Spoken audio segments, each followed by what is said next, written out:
Assalamualaikum warahmatullahi wabarakatuh.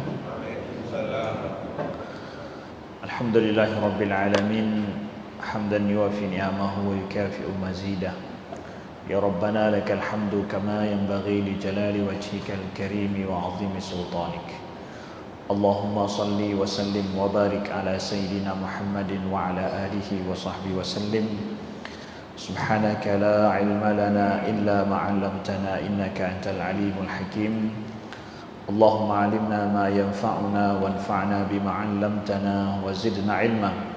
Rabbi shrah li sadri wa yassir li amri wahlul 'uqdatam min lisani yafqahu qawli, amma ba'du. Ikhwati fillah, saudara-saudaraku yang dimuliakan oleh Allah Subhanahu wa taala, Bapak Ibu sekalian yang telah berhadir di Masjid Darul Falah, Kampung Pinang, Kota Banda Aceh, dan saudara-saudaraku yang lain yang mengikuti dimanapun saudara berada. Semoga Allah selalu menjaga kita, menjaga iman kita, menjaga hati kita, menjaga keluarga kita, dan menjaga orang-orang yang kita cintai, selalu berada dalam taat padanya, dan dijauhkan dari segala sesuatu yang mengkhawatirkan kita, dan dijadikan setiap hari kita adalah lebih baik daripada hari-hari sebelumnya. Amin ya rabbal alamin.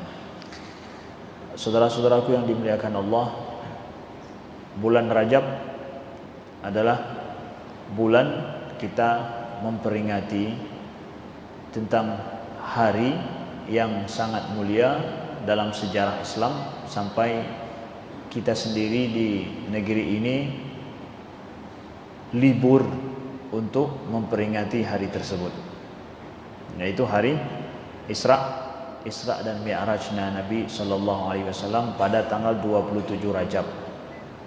InsyaAllah beberapa hari lagi ya. Jadi kalau boleh kita katakan bulan Rajab itu adalah bulan memperingati tentang apa? Mukjizat Nabi ya, mukjizat Nabi Sallallahu Alaihi Wasallam. Dan tujuan daripada Isra itu sendiri, Nabi pulang daripada Isra dan Mi'raj itu bawa pulang apa? Kalau misalkan ya, ada saudara kita yang pergi jauh kemudian pulang, dia membawa sesuatu hadiah yang sangat menarik sekali bagi kita, yang hadiah itu sampai hari ini berguna, bermanfaat bagi kita, maka kita akan sangat ingat sekali. Itu adalah hari di mana dia memberikan hadiah agung, hadiah yang luar biasa besar kepada kita. Kita akan ingat itu. Bahkan kadang enggak penting dia pergi, tapi yang penting apa yang dia bawa pulang. Maka saudaraku yang dimuliakan Allah, masalah Isra dan Mi'raj juga penting kepergian kejadian ini terjadi sebagai mukjizat Nabi sallallahu alaihi wasallam. Dan juga bagi kita lebih penting lagi adalah tentang masalah apa yang Nabi bawa pulang. Kado terindah yang Nabi bawa pulang daripada Isra Mi'raj itu adalah solat. Salah solat. Jadi bulan Rajab adalah bulan solat sedunia. Bulan kita memperingati solat sedunia. Maka kalau saat ini setiap bulan, setiap tanggal itu ada momen, ada peringatannya. Maka kita bulan Rajab ini adalah bulan peringatan solat sedunia. Kita wajib dan perlu setiap saat untuk mengupgrade kembali solat kita. Kita masih perlu tentu untuk bicara tentang masalah solat kita, karena Allah menyuruh kita, a'udzubillahi minasyaitonirrajim, hafizu 'alas shalawati was salatil wusta wa qumu lillahi qanitin. Hafizu, jagalah oleh kalian, as-shalawat, seluruh salat itu, was salatil wusta, dan juga salat pertengahan, wa qumu lillahi qanitin, dan berdirilah untuk Allah itu, menghadap Allah itu, qanitin, dalam keadaan yang qanitin. Apa artinya? Khusyuk. Allah menyuruh kita, wa aqimus shalah wa atuz zakah, aqimus shalah. Aqimus shalah artinya apa? Bukan dirikan, tapi sempurnakanlah salat. Sempurnakanlah salat. Jadi masalah penyempurnaan salat kita, apakah semakin hari semakin baik, atau seperti yang pernah kami katakan dulu, bahwa salat kita hari ini masih salat anak SD dulu. Pada saat kita SD kita belajar ilmu itu masih sampai hari ini terpakai sampai hari ini, tapi masih seperti itu, tidak ada upgrade-nya, tidak ada penambahannya, tidak ada perbaikannya. Jadi aqimu, betul-betul sempurnakanlah solat itu. Terus penyempurnaan solat dalam hidup kita. Jadi dalam momen Isra dan Mi'raj bulan Rajab ini adalah momen di mana kita peringati dan perbaiki solat kita yang setiap tahun semestinya terus kita revisi solat kita. Ibaratkan aplikasi yang terus harus diupdate. Kalau dia tidak diupdate, itu tidak sesuai dengan saat dan momennya, banyak hal yang akan ketinggalan. Ibaratkan juga setiap masa itu ada virusnya, maka setiap ini juga perlu kepada update terus. Solat kita juga begitu. Solat itu adalah bagian daripada penyucian diri kita, perlu kepada terus update itu sendiri. Saudaraku yang dimuliakan Allah, spesifiknya kita akan bicara bukan masalah mengajarkan niat rukun. Nah, itu mungkin adalah pelajaran dulu tentang solat. Tapi ini adalah yang akan kami bicarakan, yang akan kita bicarakan pada pertemuan kali ini, tentang masalah gimana mengupgrade ya solat kita supaya lebih bermakna, lebih dekat kepada khusyuk pada Allah Subhanahu wa taala. Ada banyak pertanyaan tentang solat ini yang perlu terus untuk dijawab. Yang pertama adalah bagaimana kita sampai kepada khusyuk dalam solat kita. Bagaimana solat ini bisa memperbaiki hidup kita. Bagaimana solat ini bisa mencegah kita dari perbuatan keji dan mungkar. Itu terus harus dijawab itu. Tidak ada kata-kata titik dalam masalah ini, enggak ada. Tapi kalau masalah bicara masalah rukun syarat solat, ya mungkin sudah bisa kita bilang saya sudah tahu kok rukun-rukun solat, saya sudah tahu kok syarat-syarat solat itu, syarat-syarat sah solat. Tapi dalam masalah perbaikan solat yang menuju kepada nanti mencegah perbuatan keji dan mungkar, ya, juga bagaimana sampai kepada khusyuk, ya. Juga pertanyaan tentang kenapa harus solat itu sampai hari ini harus terus dijawab. Kenapa kami harus solat? Karena di sana banyak sekali orang di antara kita muslim itu sendiri yang masih menyia-nyiakan salat. Ya, sebagaimana Allah sebutkan dalam surat Maryam, fa khalafa min ba'dihim khalfun adha'us shalah wattaba'us syahawat fasawfa yalqauna ghayya. Maka datanglah generasi setelah mereka adha'us shalah yang menyia-nyiakan salat, wattaba'u syahwat dan mengikuti hawa nafsu syahwat mereka, fasawfa yalqauna ghayya, maka mereka ini akan mendapatkan penghujung adalah itu kesesatan. Nauzubillahi min dzalik. Kita tidak mau ya generasi kita ini adalah generasi khalfun adha'us shalah, generasi yang adha'us shalah, meninggalkan salat, menyia-nyiakan salat.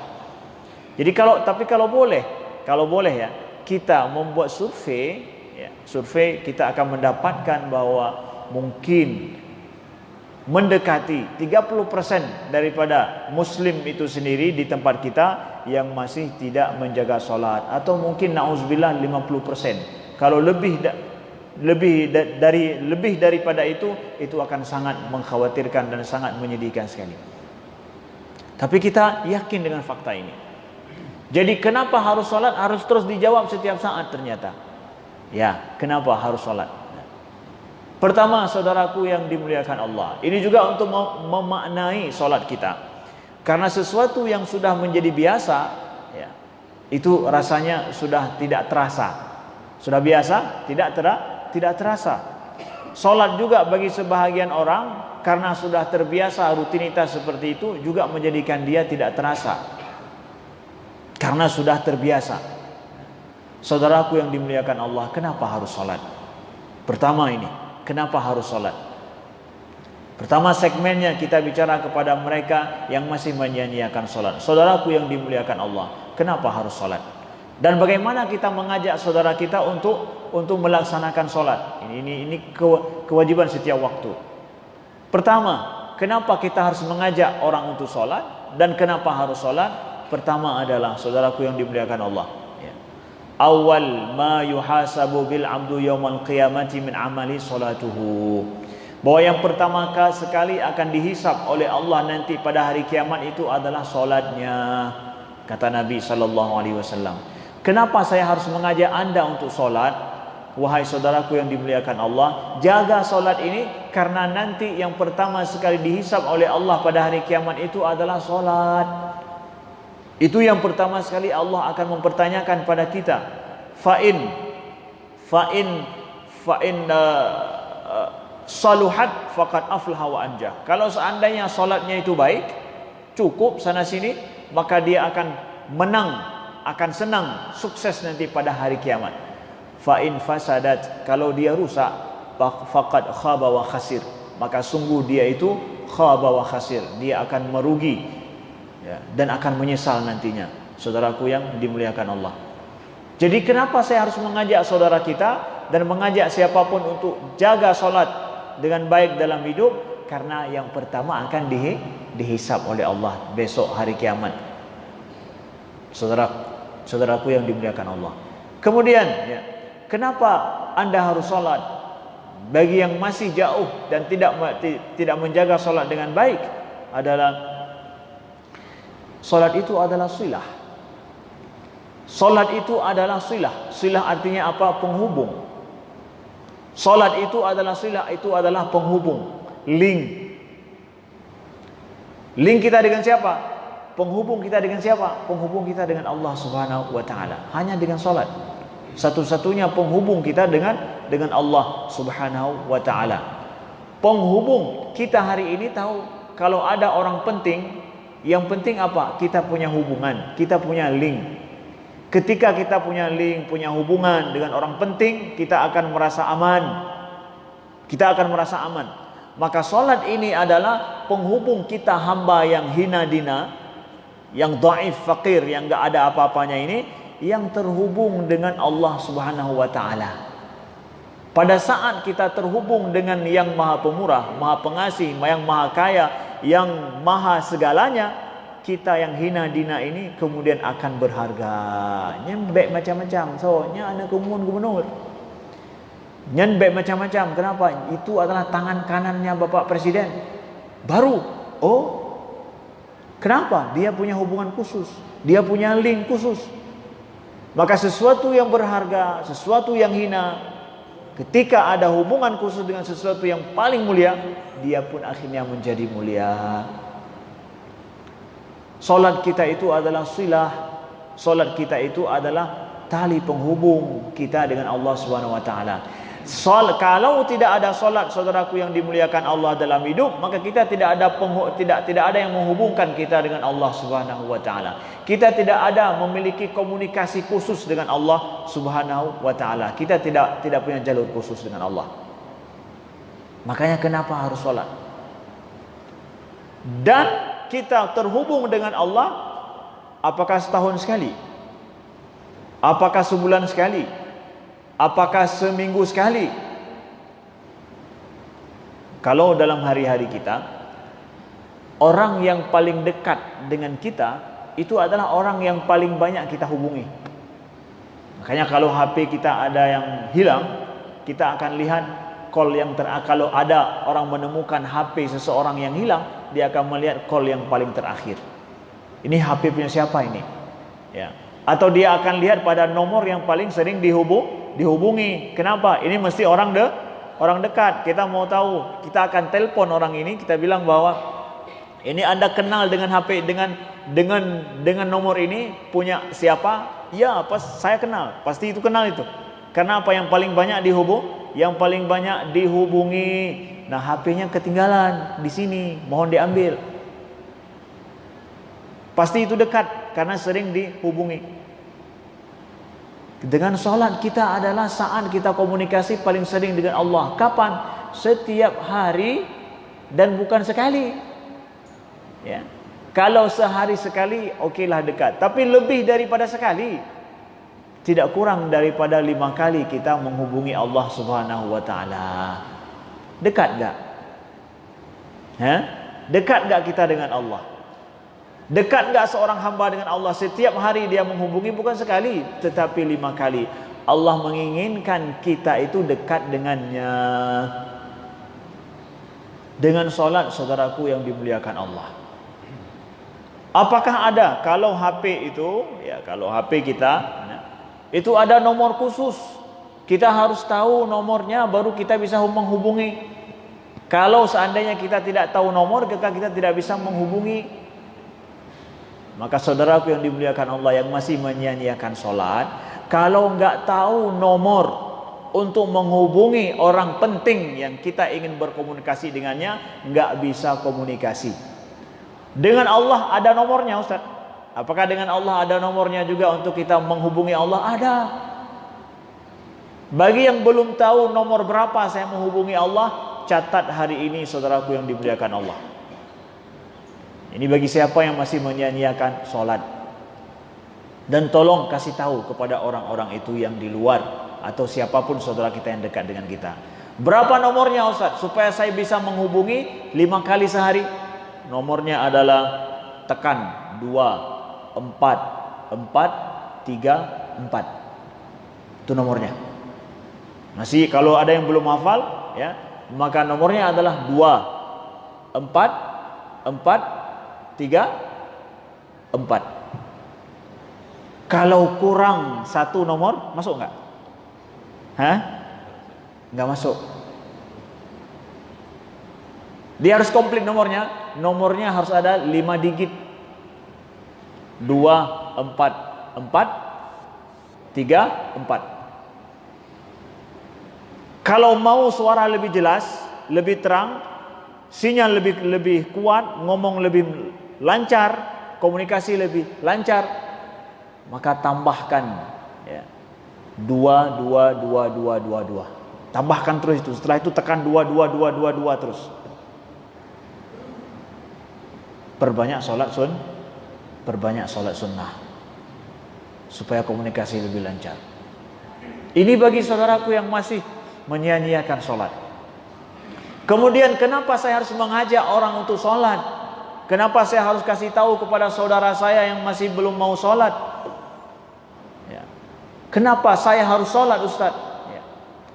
Bahwa dalam surat Al-Mudaththir Allah sebutkan ada orang yang mereka ngantri mau masuk ke neraka sakar. Mereka bertanya, ada saudara mereka dalam surga itu yang melihat, masalakakum fi saqar, apa yang bikin kalian itu masuk, apa yang membuat kalian masuk dalam neraka sakar? Neraka sakar ini neraka apa? Wa ma adraka ma saqar la tubqi wa la tadhar. Neraka sakar itu adalah, adakah kamu tahu apa itu neraka sakar? Sakar itu la tubqi wa la tadhar, yaitu yang tidak menyia-nyiakan dan tidak menyisakan. Neraka sakar ini tidak membiarkan orang yang masuk ke dalamnya dan tidak dia tinggalkan bekas. Hana encit bahasa Aceh. Burung yang tamang kenan tidak ada tertinggal sisanya. Lawahatun lil bashar, pengupas kulit manusia. Lawahatun lil bashar, neraka sakar ini. Jadi ditanya, kenapa kalian masuk dalam neraka sakar? Qalu lam naku minal musallin. Mereka jawab, yang ngantri mau masuk neraka sakar itu, mereka menjawab apa? Qalu lam naku minal musallin, kami enggak salat. Jawabannya, kami bukan orang yang melaksanakan salat. Kami enggak salat. Hana salat kamu, hana tumayang kamu. Sebab itulah kenapa saudaraku yang dimuliakan Allah dan saudaraku yang masih menyia-nyiakan salat, kenapa kami harus mengajak saudara-saudaraku untuk sholat? Inilah dia. Kenapa saya berkewajiban untuk menjaga saudara kita, tetangga kita, orang dekat kita, kolega kita untuk yuk jaga solatmu, karena itu adalah penghubung kita dengan Allah Subhanahu wa taala. Ini adalah bagian yang pertama. Kemudian bagian yang kedua, bagi kita yang sudah menjaga solat, sudah jadi rutinitas, yang kadang itu sudah nggak terasa lagi, nggak bisa. Solat itu semestinya semakin hari semakin terasa. Maka oleh sebab itu perlu kepada makna, perlu kepada kita maknai solat ini. Ya, kalau kita nyetir mobil ya, di jalan, sudah terbiasa lewat jalan itu udah nggak terasa lagi indah kanan kiri. Tapi kalau jarang-jarang kita pergi ke tempat itu, maka jalan yang kita lewati itu ada suasana berbeda, ada yang indahnya, ada menariknya. Orang jarang-jarang pergi jalan Banda Aceh Sigli di Selawah, itu dia akan setiap saat dia akan melihat pemandangan yang berbeda, menarik dia, terhibur kadang. Ya. Tapi kita yang sudah terbiasa, sudah hafal lika-liku jalannya, tinggal pajan truk senapit, pajan truk Selawah Agam, Selawah Hinang, pajan truk Sigli. Udah itu aja yang kita pikir, kapan selesainya ini. Kita sholat juga begitu kadang ya. Yang penting nih ketika sholat adalah kapan siapnya. Enggak, kita diinginkan dengan sholat itu bukan kapan siapnya, tapi bagaimana kita rasakan setiap saat, setiap momen, setiap gerak kita, setiap bacaan kita terhadap sholat itu. Ibaratkan kita bawa mobil kita yang baru, maka rasanya ingin kita rasakan gimana waktu kita gas kencang, gimana waktu kita ngerem tiba-tiba, gimana perasaan itu semua kita nikmati, gerak-gerak itu. Begitu juga dengan sholat kita. Kita harus menikmati, harus memaknai setiap masa kita bergerak itu. Saudaraku yang dimuliakan Allah. Pertama adalah wudhu kita, saudaraku yang dimuliakan Allah, wudhu kita. Yang dalam hadis disebutkan bahwa solat itu adalah sulusul aslas, itu adalah dibagi 3. Kalau boleh kita bagi solat itu, kata Nabi, itu adalah 3. Sulus sepertiga yang pertama itu adalah taharah, tuhur, masalah kesucian. Kemudian sulus yang kedua, sepertiga yang kedua itu adalah apa? Adalah ruku'. Kemudian sepertiga yang ketiga apa? Itu adalah sujud.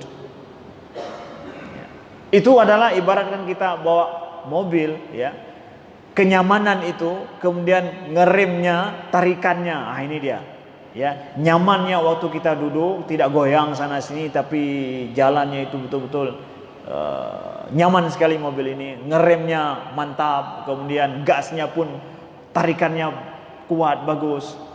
Itu yang menjadikan nyamannya ya, nyamannya kita bermobil. Sholat juga paling kurang, saudaraku yang dimuliakan Allah, seperti itu ya.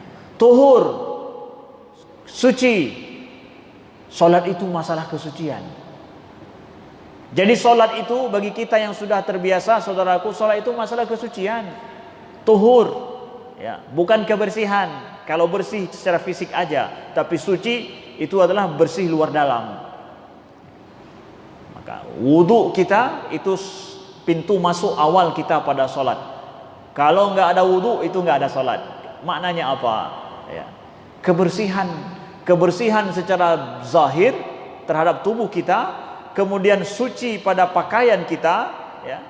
Setelah itu suci pada jiwa kita. Nah ya, suci tubuh kita, jasad kita, suci pakaian kita, maka suci pula jiwa kita. Ustaz ya, salat itu menyucikan jiwa kita ya, membersihkan jiwa kita daripada hal-hal yang menjadi penyakit jiwa yang lebih parah daripada penyakit zahir. Penyakit batin itu lebih parah daripada penyakit zahir. Saya katakan bahwa ada karangan terbaru, buku daripada Jonathan Haidt. Alhamdulillah sudah kami telaah. Kami ingin kasih tahu sedikit isinya di antara beberapa survei. Jonathan Haidt ini adalah seorang guru besar psikologi sosial di Amerika ya. Dia karang buku berjudul Recto's Mind. Recto's Mind ya. Dia berbicara riset yang yang diadakan tentang melihat tentang orang-orang yang ingin bersih dalam hidupnya, orang yang berjiwa bersih, juga orang yang berpikiran bersih. Juga dia menjawab sebuah pertanyaan penting di abad ini tentang masalah kenapa orang-orang baik itu mereka itu berbeda pendapat. Kenapa orang baik itu suatu saat dia justru bisa berbuat kriminal? Ya, kok bisa? Tapi dia orang baik. Tapi dia tidak bisa hidup bersama dengan orang lain. Ya, kemudian juga dia bisa kriminal. Ya, dia jawab dalam buku ini. Di antara yang ingin saya kisahkan sedikit adalah survei ataupun penelitian yang dibuat tentang masalah kebersihan dan dampaknya kepada orang ingin menjadi bersih secara akhlak juga, secara etika dan moral. Jadi kalau ya di antara uji coba yang dibuat itu adalah kalau seandainya orang minum air ya, dekat dengan tempat yang bau ya, maka pikiran dia tentang air walaupun itu tidak enak. Pikiran dia tentang air itu tidak enak. Ya. Kemudian dalam pikiran yang dia pikirkan adalah juga sesuatu yang tidak baik.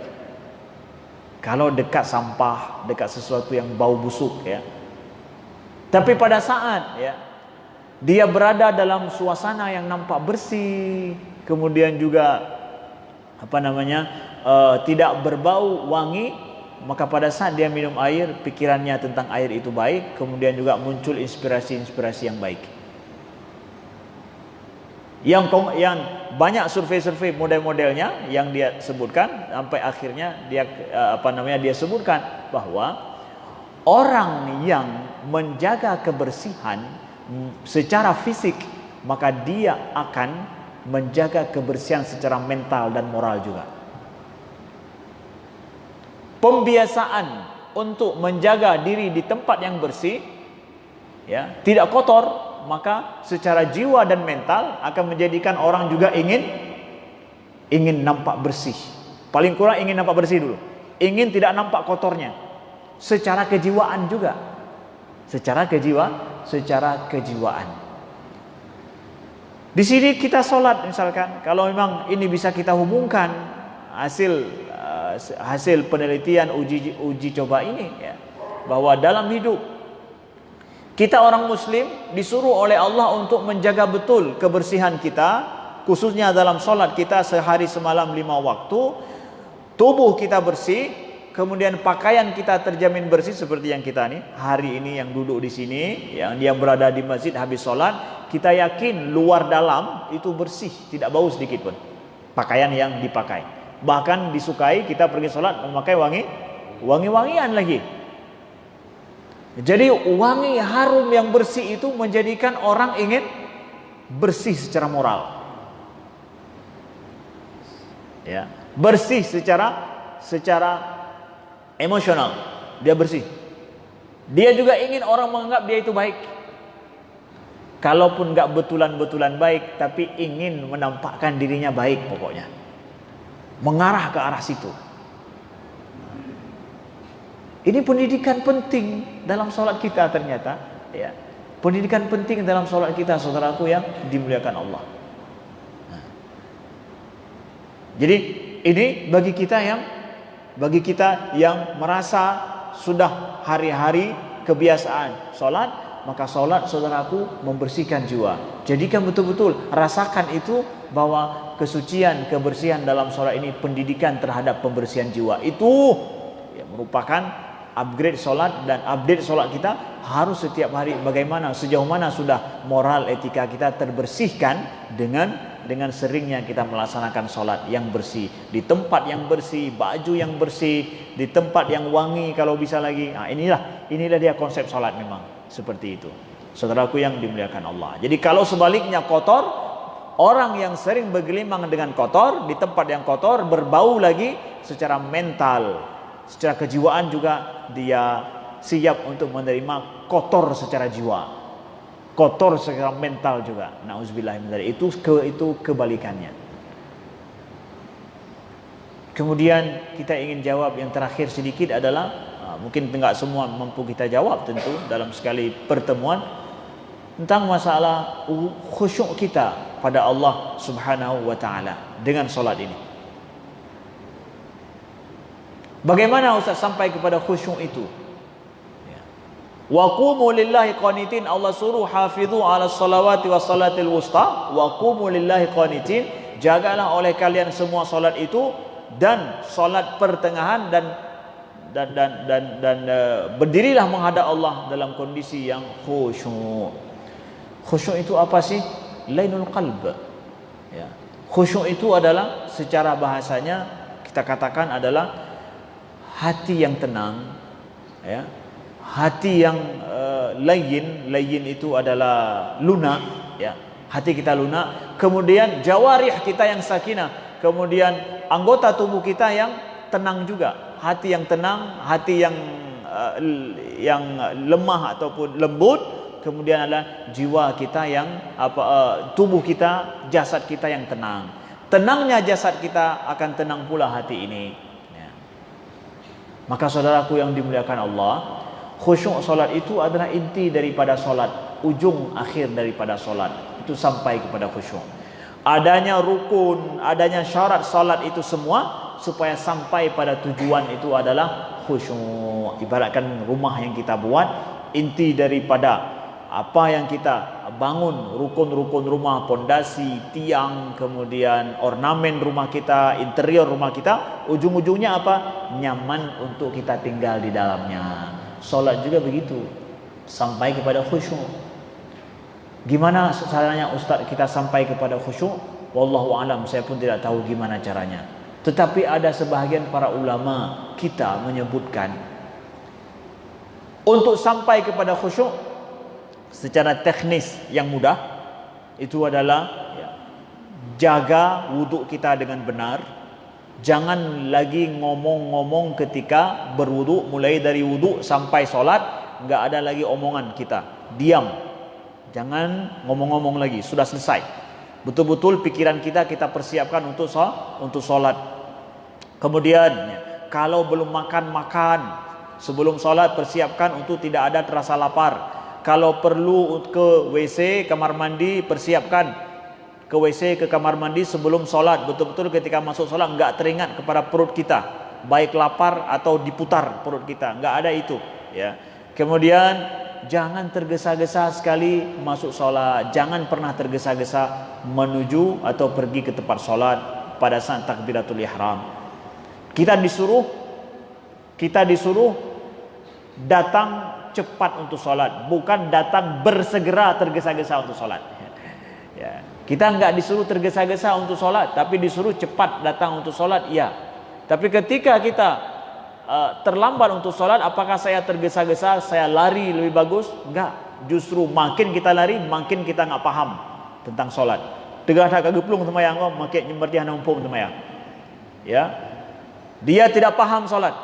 Semakin dia rasanya bumrumpa takbiratul fun, semakin dia tergesa-gesa, terengah-engah pergi solat, semakin kagura, ya. Semakin tidak sampai kepada maksud, ya. Makanya Nabi katakan dalam hadis beliau, jangan kalian tergesa-gesa untuk solat. Fama wajadtum fasallu wa ma fatakum fatimmu. Apa yang kalian dapatkan dengan imam waktu solat, maka solatlah bersama imam. Kalau apa yang kalian lewatkan, maka sempurnakan. Udah, itu aja. Kau lewat sebuah rakaat, kau lewat 2 rakaat, udah, nanti sempurnakan. Yang penting masuk solat dalam kondisi tenang. Itu teknis yang mudah untuk sampai kepada khusyuk kita. Kemudian masalah bacaan kita, rasakan bacaan yang kita baca itu dan perdengarkan dengan lisan kita, dengan telinga kita, lisan kita mengucapkan bacaan-bacaan itu. Perdengarkan. Ayat yang kita baca juga jangan ayat-ayat yang sama walaupun orang lain enggak dengar. Salat zuhur, salat asar, udah otomatis misalkan terbaca ayat yang pendek, jangan baca yang lain. Dalam sehari itu terus ayatnya yang berbeda, supaya apa? berbedanya ucapan, berbedanya apa yang kita dengar, itu akan menjadikan pengaruh pada khusyuk kita, solat kita. Jangan jadikan dia otomatis, jangan otomat. Jangan tekan tombol otomat dalam solat. Kalau otomat difungsikan, udah kita pun tertidur. Ibaratkan pilot, ya, ada pada saat pilot menekan atau mulai pesawat dijalankan secara otomatis, dia sudah bisa tidur. Tapi kalau ini sedang 7 menit yang pertama, itu paling kritis dalam pesawat. Kenapa? Dia kendalikan semuanya. Ketika turun juga begitu. Tapi kalau sudah otomat pilot, dia sudah duduk, dia ngobrol, nggak tahu pun sampai kemana udah nih. Pokoknya nanti kalau ada bunyi tin tin tin tin bip bip bip bip, baru mulai dia ngeh lagi, ya. Enggak, jangan. Solat juga begitu, jangan pakai otomat pilot. Jangan ketika Allahu Akbar kaju, itu biar kero ipu yang mungkin keun so yang ya, jangan otomat. Ya, baca yang berbeda-beda dalam solat dan rasakan setiap bacaan kita. Ini teknik-teknik yang mudah untuk sampai kepada khusyuk. Apakah itu sampai pada khusyuk? Allahu alam juga sampai atau enggak. Tapi diantaranya adalah jadikan ini. Dan yang paling sulit, yang perlu kita wujudkan untuk khusyuk itu apa? Saudaraku yang dimuliakan Allah, bayangkan kalau seandainya kita waktu kecil nih, ya, disuruh sama guru buat PR. Dan semua yang masuk kelas nanti harus buat PR. Besok harus buat PR. Kita kan sering waktu kita kecil, ya, waktu kita SD, SMP, SMA juga, ada guru-guru kita yang PR itu kalau seandainya enggak kita buat, habis itu. Ya. Kalau betul guru ini yang meminta kepada kita buat PR, ya, ketika kita masuk kelas, kita enggak buat PR, gimana rasanya duduk dalam kelas? Kalau kita mau bapak PMP, kalau kita mau bapak matematika biasanya yang paling banyak PR-nya. Ya. Dan dia akan periksa itu. Setiap PR kita dia akan diperiksa, selesai PR atau enggak. Kira-kira masuk dengan tenang kita? Gimana? Masuk kelas kita jalan tenang. PR ada dulu, ya. PR enggak selesai. Masuk dalam kelas dengan tenang, duduk dengan tenang, santai, menghadap bapak matematika dengan tenang, bapak guru matematika dengan tenang, atau gelisah? Gimana rasanya? Kursi yang ternyunduk gimana rasanya? Ya, kita belum selesai lagi PR-nya. Kita menghadap Allah. Sebelum menghadap Allah maksiat padanya. Kita tidak melakukan apa yang diperintahkan oleh Allah, tapi melanggar. Mungkinkah kita berdiri di depan Allah dengan tenang?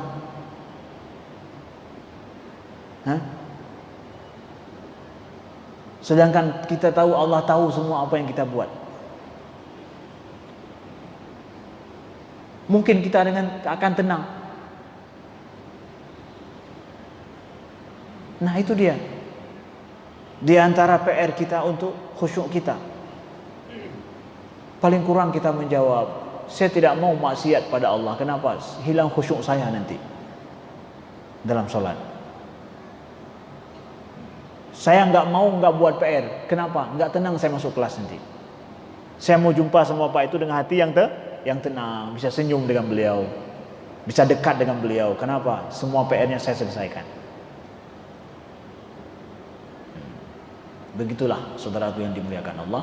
Hadza wallahu alam wa nisbatul ilmi ilahi aslam wala haula wala quwata illa billah. Itu yang mungkin bisa saya sampaikan. Mohon maaf atas segala kekurangan. Apakah ada pertanyaan? Kalau ada silakan, kalau tidak ada alhamdulillah.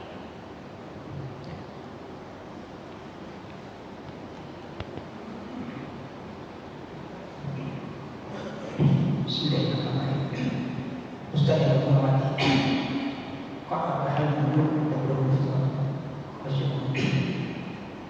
Sementara akan mengatakan khusyuk yang dilakukan, khusyuk salat, khusyuk dalam salat, dan khusyuk setelah salat. Khusyuk dalam satu salat tahu bahwa itu bukan lagi wajib yang masalah. Dalam salat sudah pas-pas salat. Di salat tanpa ibadah. Satu. Yang kedua, jangan kemudian salat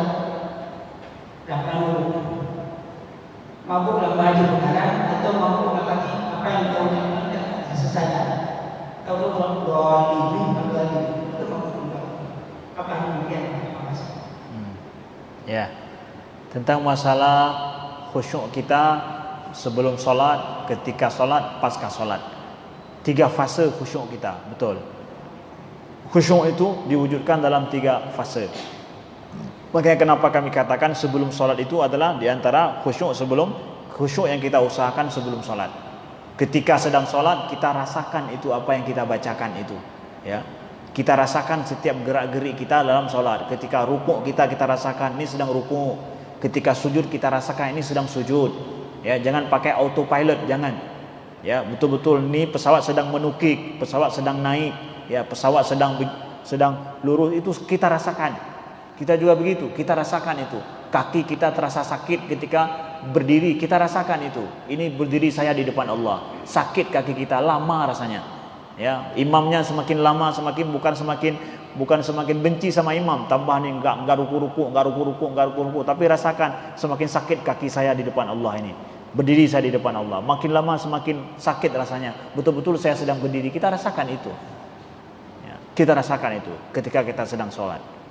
Dan pasca sholat itulah yang kita petik. Apa rasanya, gimana perasaan tenangnya kita setelah sholat. Kalau tenang dalam itu semua, setelah sholat juga kita akan tenang. Tapi tergesa-gesa kita sebelum sholat, setelah sholat juga kalau bisa langsung keluar, nggak mau lama-lama setelah sholat. Itu dia, pasca itu kita dapatkan, kita raih. Nah, adapun tentang permasalahan bahwa la taqrabus sholata wa antum sukara, jangan mendekati sholat kalian dalam keadaan mabuk. Mabuk apa?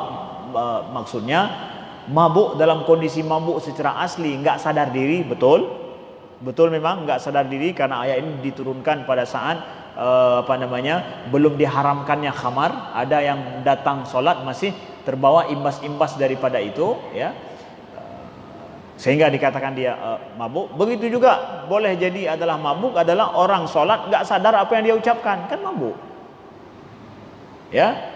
Orang yang nggak sadar ketika dia mengucapkannya berarti pakai autopilot tadi, ya.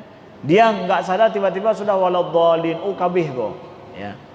Sudah habis kok Al-Fatihahnya. Itu kan betul-betul nggak sadar. Yang nggak sadar dengan apa yang dia ucapkan yaitu orang mabuk. Mungkin kita ini yang ketika sholat yang pakai autopilot, yang kita nggak sadar dengan apa yang kita ucapkan, termasuk orang masuk dalam kategori mabuk. Berarti termasuk orang yang nggak boleh dekat dengan sholat. Kan la taqrabus salata wa antum sukara hatta ta'lamu ma taqulun, gitu kan. Jangan kalian dekati sholat dalam keadaan mabuk sampai kalian tahu apa yang kalian ucapkan, kan begitu. Kalau nggak tahu apa kalian ucapkan berarti kalian mabuk. Kalau mabuk berarti dengan dekat sholat. Boleh jadi orang sholat sebenarnya dia nggak dikasih untuk dekat untuk sholat. Kalau kondisi demikian, betapa banyak seperti ini. Jangan jadikan kita orang seperti ini yang nggak sadar dengan apa yang dia ucapkan. Nah, baik, yang lain? Ya.